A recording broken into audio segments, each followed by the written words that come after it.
Il vivra. Pseudo, hein. Idir est venu nous voir il n'y a pas tellement longtemps, et à chaque fois qu'il passe sur un plateau de télévision, on s'en souvient. Vous vous connaissiez déjà? Oui, moi je suis allé à ces concerts le plus vite possible dès que j'ai eu envie de retrouver toutes mes racines, etc. Et je suis allé avec Ali, notamment avec Salah, et j'ai retrouvé Idir. Et là, c'était marrant parce que moi j'ai toujours l'impression qu'on ne me connaît pas. Je te jure que c'est vrai, hein, c'est pas une fausse modestie, c'est pas d'importance. Mais quand je suis allé le voir, parce que moi je l'adore, alors je suis allé le voir, il me dit « Oh, mais je vous connais, et Coco Bennat !» J'étais surpris que quelqu'un ait lu Coco Bennat. Excuse-moi. Voilà, c'est toute ma naïveté, si tu veux. Alors, Avava Inuva, ce qu'on va entendre, ça signifie Mon petit père. Mon père, oui. C'est un des grands succès de 73. C'est extrait de son 3e album, Identité, qui est sorti l'an dernier, où il y a des duos avec Maxime, Forestier d'un Arbras, Manu Chao et Zebda, dont on verra les représentants tout à l'heure. C'est un mélange de cultures différentes. Écoute, si tu veux éventuellement le rejoindre ou chantonner avec lui, tu connais tout son répertoire. D'abord, Avava Inuva, Idir.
Idir et Daniel.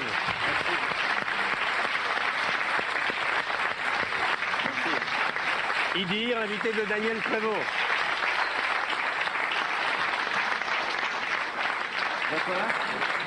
Oui. Après Avava Inuva, il faut préciser ce qu'on vient d'entendre là. Oui, c'est l'hommage aux morts. Oui. Mais je pense que c'est exceptionnel. Je le dis parce que ça me fait vraiment plaisir, ça me fait du mal, si tu veux, parce que Mahmoud, c'est une figure. Je ne veux pas qu'on l'oublie. C'est ça que je veux dire. Voilà. Alors, Idir, je vous remercie d'être là. Avant de parler d'une autre grande figure de la culture kabyle, Lounas Matoub, je voudrais revenir sur votre parcours. J'ai lu quelque part que, finalement, on vous a découvert à la télévision algérienne, dans un radio-crochet. Tout à fait par hasard. Le destin a fait que le lycée où j'étais était face à une radio. Et donc, pour draguer un peu les filles, samedi, on venait gratouiller de la guitare, comme ça. Car vous étiez étudiant en géologie. Oui. Et de là à ce que quelqu'un d'autre de musique ait traversé la rue, il n'y avait qu'un pas et ça a dû intéresser pas mal de gens. Et j'ai dû remplacer au pied levé une fille pour laquelle j'avais fait une musique. Je me suis inventé le pseudonyme de Idil sur place, pensant que c'était l'aventure d'un soir.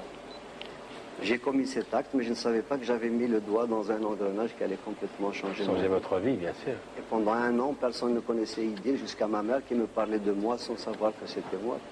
Vous êtes fils de paysan? Oui, à l'origine. À l'origine. Votre famille, t'es de la police? Et votre famille nous regarde peut-être en Algérie aujourd'hui? Je pense que ma mère votre mère regarde, oui. Très bien. Alors, quel regard vous jetez sur le parcours de Daniel Prévost? Parce que c'est vrai qu'il y a quelques années seulement qu'on a découvert... Quand tu dis qu'on a découvert, tu réponds, tu enchaînes en argent. On a découvert en argent. Oui, parce que Coco Belnat, vous aviez lu Coco Belnat pour le voir. Je l'avais lu avant de savoir qu'il était de telle ou telle origine. Hein. J'aimais l'artiste parce que je ressentais chez lui cette espèce de folie artistique, de ce génie là qui est inhérent aux gens rares comme lui. Et donc j'avais lu Coco Belnat et puis je regardais les émissions qu'il faisait avec Jacques Martin. Et donc je l'ai vu par la suite dans des longs métrages, mais j'étais loin d'imaginer qu'on avait les mêmes racines. Bien sûr. Alors vous imaginez bien un peu la surprise, puis l'affection particulière qu'on a quand on sait qu'on est plus proche qu'on le pense. Tout à fait. Alors on va parler de Lounas Matoub. Je me souviens de notre participation à ce concert au Zénith qui était un mois après son assassinat. Oui. Lounas Matoub symbolisait le combat contre l'intégrisme jusqu'à son assassinat. Et on va l'écouter. 3 ans avant sa mort, il était l'invité de Laure Adler sur France 2. Hein, vous vous souvenez de cette interview? Je suis sincèrement révolté, révisé. Je ne trouve pas les qualificatifs. On continue encore d'assassiner le peuple. On continue c'est la montée de violence qui ne veut pas s'arrêter. Moi, je pense que c'est la rupture définitive avec ces gens. Ces gens, il faudrait les combattre. Il ne faut pas avoir honte de le dire. Ce n'est pas nous, les démocrates, qui refusons le dialogue. C'est ces gens-là qui refusent le dialogue. Ils ne veulent pas de la démocratie en Algérie. Ils ne veulent pas de liberté de pensée. Ce qui compte pour eux, c'est la charia. Le Coran a dit, la charia a dit, l'application en quelque sorte d'une république islamique. Et ça, on n'est pas prêt de capituler, même s'ils explosent la moitié de l'Algérie. Ce n'est pas par la terreur qu'on acceptera une république islamique en Algérie. Voilà. Comment ne pas penser aujourd'hui à Lounas Matoub? Alors maintenant, je vais vous demander d'accueillir quelqu'un que je voulais recevoir depuis très très longtemps. J'ai vu son spectacle au Festival d'Avignon, entre autres. Lui aussi, il représente la culture de cette région avec un humour dévastateur. J'espère que vous irez un jour voir son spectacle. C'est Félag.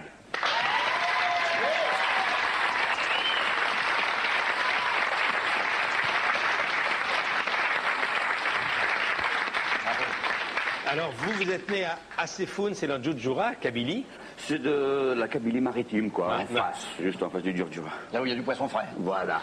Alors, pas toujours. Mais... Félag, ça signifie exploseur, c'est ça? Ouais. C'est un peu ça. C'est ça, ouais. Votre père a combattu dans les rangs de l'armée française pendant la Deuxième Guerre mondiale. Il a été chef de réseau, d'ailleurs. Oui, oui. Et c'est un prof d'anglais au collège qui vous a initié au théâtre. Au théâtre, oui. Qui était française. Oui. Mais qui nous enseignait l'anglais. Elle m'a appris Molière, Corneille, Racine. Et il paraît que c'est Alain Cuny qui vous a appris sans le savoir à perdre votre accent. Vous avez écouté le Cid en boucle, récité par Alain Cuny, c'est vrai? C'est ça. Pendant des mois, et donc j'ai investi complètement le rythme et la voix d'Alain Cuny. En tout cas, tu n'as plus du tout l'accent belge. Hein, vous avez eu du mal à perdre l'accent. Oui. Ouais. Ben, ouais. Je pose la même question qu'à y dire. Vous connaissez Daniel Prévost comme tous les Français le connaissent. Il y a 3 générations qui aiment Daniel Prévost. Ouais. Un petit mot de ce cheminement qui est très touchant, très bouleversant. Moi, je tiens à dire une chose très très importante. Je l'ai déjà dit à Daniel quand on s'est connus, quand il est venu il y a 3 ans me voir. J'ai eu 2 grosses émotions magnifiques et complémentaires que m'a donné Daniel. C'était le plus grand fou rire de ma vie dans une salle de cinéma à Tizi Ouzou en Algérie en 66, j'avais 16 ans. Quel film? C'est un film là où tu disais Dieu me tutoie, même Dieu me tutoie. Ah, je me rappelle plus. Oui, ça fait 45 Ce qui ans. ne me tutoie plus maintenant. Oui. On vous voit maintenant, tout le monde vous voit. Je vous vois maintenant. J'étais dans la salle de cinéma, j'ai attrapé un fou rire extraordinaire. J'étais mort de rire, j'étais obligé de sortir de la salle parce que j'arrivais plus à me retenir. Et la deuxième magnifique émotion, c'était quand j'ai lu le Pont de la Révolte, où j'ai pleuré pendant 2 jours parce que je l'ai lu d'une traite. Et ça raconte l'histoire donc de la recherche l'identité de Daniel, mais il le raconte avec une beauté, une douceur, une folie, un style. Une jubilation et un style extraordinaire. Alors, vous avez étudié le théâtre à Alger, c'est ça? Et en 91, vous avez écrit, au moment de la montée de l'activisme islamique, vous avez écrit un spectacle qui était inspiré d'une rumeur selon laquelle on allait expatrier les chômeurs en Australie, hein, et vous disiez un emploi, un logement et un kangourou. Ouais. Hein, c'est vrai, c'était ça à l'époque? C'était ça à l'époque. Parce que le titre du spectacle, d'ailleurs, un bateau pour l'Australie. Oui, alors, en ce moment, dans la version actuelle, on ne retrouve plus de bateau né d'Australie. C'est un peu comme la cantatrice chauve de Ionesco. Pourquoi? Parce que bon, la rumeur sur le bateau sur l'Australie a un peu vieilli aujourd'hui, donc je l'ai enlevé, j'ai gardé que la matière principale de ce spectacle. Mais à l'origine, il y avait le départ, donc c'est une rumeur qui est partie très très vite à Alger. Des fois, ils s'amusent, les gens inventent une rumeur comme ça pour voir jusqu'à quel point ça peut aller. Comme les gens portent, ils ont une imagination extraordinaire dans les quartiers populaires. Et cette rumeur qui disait qu'il y allait y avoir un énorme bateau qui allait venir d'Australie, emmener tous les jeunes Algériens là-bas. Les gens, au bout d'une semaine, ils y ont cru et commençaient à faire la queue à l'ambassade d'Australie. Il y a des milliers de... Et d'ailleurs, il y aurait peut-être eu, là, cette semaine, des médailles d'or d'Australiens d'origine kabyle. C'est possible. Le lancer du kangourou. Oui. Tu vois, attends, c'est pas dans la poche. Ah, c'est pas là. Bien sûr, bien sûr. Vous savez, le lancer de koala aussi. Le lancer de koala.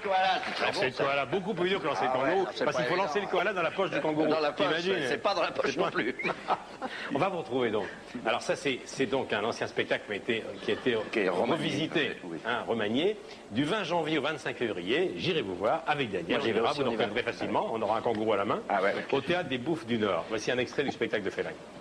Je me souviens, lors des événements qu'on a appelés le printemps berbère en 1980, alors les berbères à l'époque, les kabyles, tout ça, ils étaient sortis dehors pour réclamer leur liberté, la langue, la culture berbère et tout.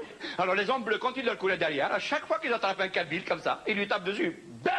Alors les kabyles, ils produisaient un son, c'était Wayabapa! Eh ben ça, c'était pas réglementaire. Ça, c'était hors la loi. Il y a un truc, non, tu n'as pas le droit. Quand je te frappe, tu cries en arabe classique. C'est-à-dire, quand je te frappe, tu fais aïoun. Quand il s'agissait du peuple qui se révoltait, qui n'en pouvait plus, qui sortait dans la rue pour faire éclater sa révolte, le dictateur leur envoie des convois de camions bleus. Et sur le toit des camions bleus, il y a des canons à eau chaude qu'ils lançaient sur les manifestants. Et comme à Alger, en Algérie à l'époque, dans tous les quartiers populaires, il n'y avait jamais d'eau, c'était les pénuries. Les gens, quand ils allaient manifester contre la dictature, ils venaient avec des serviettes, le savon, des brosses à dents, shampoing, tu vois. Ah, bah la dictature! Ah, bah la dictature! Ah, bah la dictature! Ah, bah la dictature! Vas-y, attaque, attaque! Ah, bah la dictature! C'était la douche populaire. Bravo. C'est bien revenu,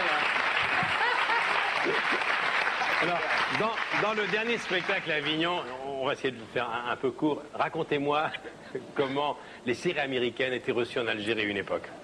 Ah oui, c'était donc, oui, c'était la censure. La censure. La censure qui était terrifiante, qui était terrible. Et donc, quand il y avait Dallas, je racontais qu'en fait, Dallas, ils avaient enlevé tellement toutes les scènes d'amour, les scènes de bisous, les scènes entre les hommes et les femmes. À la fin, les acteurs, ils faisaient que travailler, quoi. Oui, oui. Et donc, ça devenait un documentaire sur la bureaucratie. Il n'y avait que le téléphone qui sonnait, les portes qui s'ouvraient. Ils avaient coupé toutes les scènes. La résistance par le rire. Voilà. C'est ça. Vous avez ce point commun. On fait la résistance par la musique, mais la résistance par le théâtre, par le rire. Tout à fait. Vous êtes retourné en Algérie? Oui, j'y suis retourné. Votre spectacle, vous l'avez présenté en Algérie? Non, pas le spectacle, mais j'y suis retourné de temps en temps pour voir les amis, la famille, le pays, le climat. Ça serait concevable que ce spectacle puisse être présenté en Algérie? Oui. Oui, puisque d'abord les cassettes se vendent par centaines de milliers. Vous savez qu'on nous regarde aujourd'hui. Hein. Oui. On nous regarde partout en Algérie. Je reçois beaucoup de lettres. Bien sûr. Moi, j'ai prévenu tout le monde. Hein. Et puis les spectacles qui étaient là, que j'ai joué avant, étaient aussi très virulents. Oui. Et ça se jouait. Merci Idir, merci Félag d'être venu à l'invitation de Daniel Prévost. Bien, quoi. Merci beaucoup. Merci infiniment. Merci beaucoup. Merci Idir. Daniel, tu peux les filmer, tu les as filmés? Je vous raccompagne, attendez, je vais vous filmer, je vais vous raccompagner jusqu'à la porte. Oui, très bien. Je vais vous filmer, hein Michel, tu continues à parler? Oui, très bien. Vas-y, venez, je vous emmène. Va pas trop loin parce que je voudrais faire le lancement de la séquence. Oui, Michel, il n'y a pas de problème, on a 2 secondes. Hein. Ouais, très bien. Merci. Au revoir, Au revoir les copains. Attention aux chiens. Je vous embrasse, à bientôt. Ciao. Merci. Et merci. Non, mais c'est très gentil. Hein. Voilà. Merci Michel. Très bien. Merci de les avoir accueillis, c'est des gens de talent, ils sont comme moi, quoi. Très bien. Alors justement, tu vois ce que je veux dire?